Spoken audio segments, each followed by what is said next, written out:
Marianne Offray, bonjour. Vous êtes maire adjointe du 14e en charge de la santé et de l'urbanisme.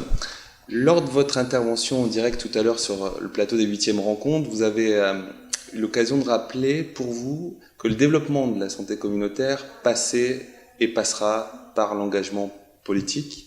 Qu'est-ce que vous vouliez dire ? Je voulais dire qu'on ne peut pas organiser deux circuits de décision. C'est-à-dire qu'il y a un moment où il va falloir faire que les experts et les politiques aménagent une position qui soit commune. Ça ne veut pas dire les confondre, ça ne veut surtout pas dire les confondre d'ailleurs, puisque l'expertise en fait de type de l'Institut Renaudot, mais en fait de différents acteurs de la santé communautaire, elle doit non seulement se mettre au service des politiques, mais les politiques au service de la santé communautaire. C'est-à-dire qu'à un moment, il faut que ça se croise. Et pour que ça se croise, c'est pas le tout de le répéter 50 fois, c'est que je pense qu'il faut aménager des lieux de croisement. Et ces lieux de croisement, ça devrait être les partis politiques. Donc quand je disais politique, effectivement, je parlais bien des partis politiques. Je parlais pas du politique en général. Par contre, je disais pas quel parti. Ça m'est un peu égal après tout la façon dont les gens. Enfin, ça m'est pas égal. Je préférais qu'ils viennent dans le mien, mais je veux dire, l'idée c'est que les gens aillent transmettre ce qu'ils savent à l'endroit de la prise de décision, c'est-à-dire le lieu du parti politique. On peut trouver ça pénible que ce soit comme ça, mais c'est comme ça. C'est les partis politiques qui vont faire des décideurs publics, et donc il y a un moment ou un autre, si on s'en saisit pas et qu'on entretient deux sphères parallèles, les experts pourront parler aux experts, les politiques aux politiques, mais ça se croise pas. Placer la santé communautaire dans le politique, participer dans les partis.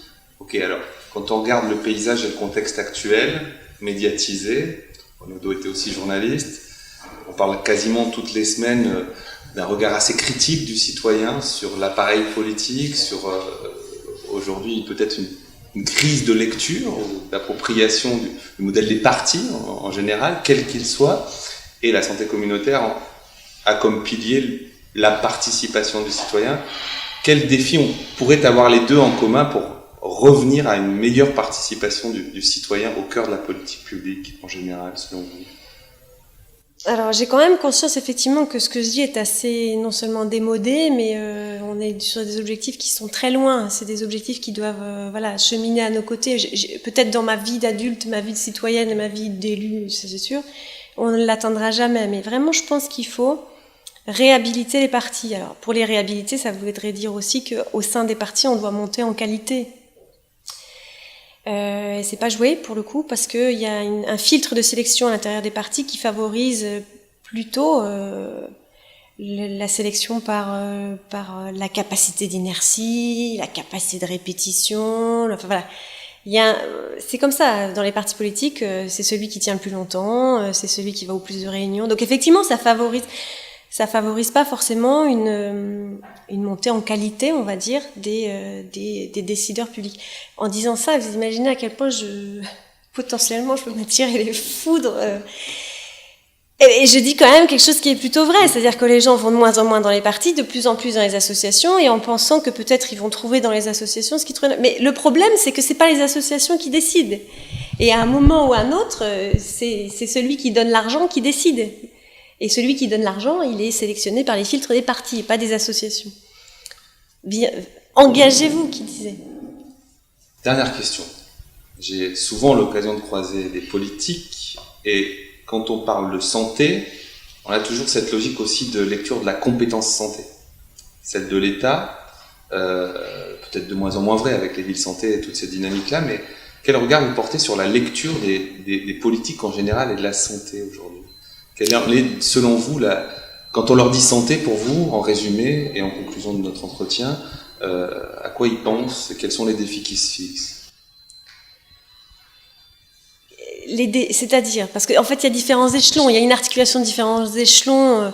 Effectivement, Alors c'est pas une compétence de ville, c'est une compétence nationale et c'est une régulation régionale, et pourtant, à mon avis, la santé, donc pas le soin, hein, mais la santé, elle est mise en œuvre principalement à l'échelon des villes. Alors l'échelon des villes, ça veut rien dire parce que vous avez des villes de 0 habitants et des villes de 3 millions d'habitants. Mais il y a quelque part là, en gros, un échelon qui est à peu près vivable. Je ne sais pas le définir encore, mais il y a alors à Paris, par exemple, les arrondissements sont peut-être, c'est à peu près 100 000 habitants, enfin, en fonction. Je sais pas, il y a un périmètre qu'il faut qu'on trouve où c'est le périmètre qui est critique pour la mise en œuvre des politiques publiques de santé. Voilà. Et donc c'est compliqué parce que effectivement, je trouve que la régulation régionale, elle est intéressante parce qu'elle est un échelon elle est un échelon on peut remettre en œuvre de l'égalité à l'échelle d'un territoire, encore plus francilien, mais c'est vrai à l'échelle des autres territoires. Par contre, sur la mise en œuvre, il faut donner du mou aux villes, parce que c'est elles qui animent à l'échelle des territoires la conception de la santé, enfin je veux dire, et pas seulement parce qu'il y a une maison de santé pluridisciplinaire ou un centre de soins, hein. C'est qu'elle met littéralement en œuvre, elle tricote au sein des territoires la santé des citoyens. Donc je pense qu'effectivement il faut inscrire dans la loi non pas forcément une compétence de régulation à l'échelle des villes, mais une compétence de mise en œuvre. On parlait de participation, on parlait de parti, on a parlé de santé et politique. On va finir par une dernière compétence qui est l'urbanisme et qui va aussi faire du lien. Faire de l'architecture en santé aujourd'hui, faire de la construction dans le long terme pour faciliter la santé des citoyens avec les citoyens, ce sera un des sujets de ces rencontres. Bâtir une ville et un urbanisme en santé, ça veut dire quoi pour vous? En conclusion, petit plaidoyer, l'urbanisme en santé. L'urbanisme en santé, alors bon, le classique, c'est l'habitat, les matériaux, enfin tout ce qui est traditionnellement. Mais à la limite, ça, on a bien avancé là-dessus, sur le fait qu'effectivement, dans l'habitat, on peut inscrire une meilleure aération, des matériaux moins polluants. Mais je pense que pour le coup, c'est pas le plus difficile parce que c'est ce qui vient le plus naturellement.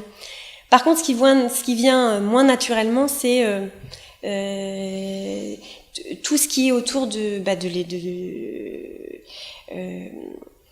par exemple, la mixité des usages. C'est-à-dire que là, quand vous à l'échelle d'un îlot, vous favorisez la mixité des usages, qui a à la fois des commerces, de l'activité économique, du logement, vous construisez un déterminant de santé. C'est-à-dire que, alors après, il est lointain, mais il est vérifiable. C'est-à-dire que parce que vous éloignez moins quelqu'un de son lieu de travail, et il y a moins d'émissions de polluants, et voilà. Et donc pour le coup, c'est une vision de l'écologie au sens noble, le grand sens de l'écologie, c'est-à-dire où on agit sur des écosystèmes, qu'on rétablit des équilibres à l'échelle des écosystèmes. Merci de votre entretien. Eh bien, de rien. Merci.